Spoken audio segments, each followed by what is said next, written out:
So I thought I'd make myself a little putting aid using a sheet of polycarbonate I had laying around.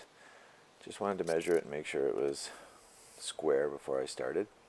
And then I set up my table saw with just a little tiny depth to basically score the underside of this plastic so that I could paint a channel so that I knew I was going straight. So here I'm just running it through from the left and then from the right, so I knew I had it centered.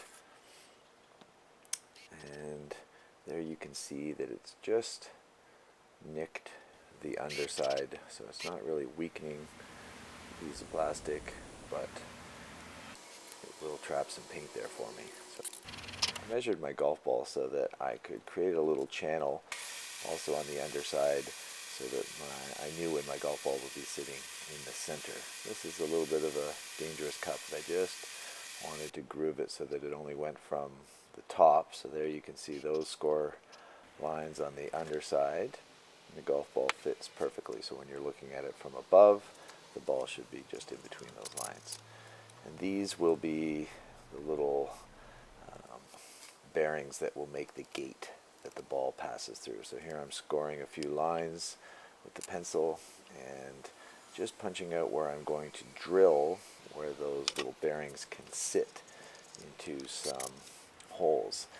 And they will be getting progressively closer and closer together as you get towards the end of the piece of plastic, so that the gate that the ball passes through on its way off of the plastic becomes smaller and smaller. So there you can see it's pretty good, but at this point I realized I actually needed an even tighter gate. So you can see I added a fourth pair of holes.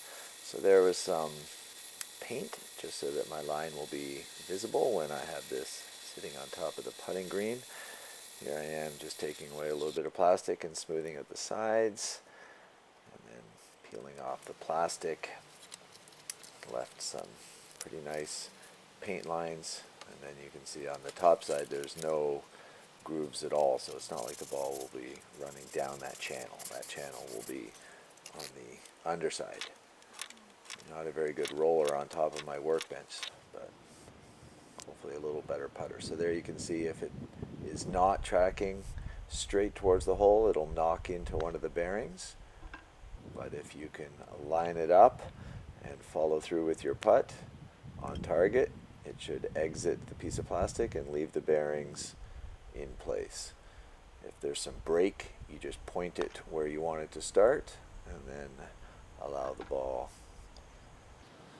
to just take the natural break as it goes. You can also put tees through the hole and it'll just bang into the tees if you don't want to use bearings. Thanks for watching.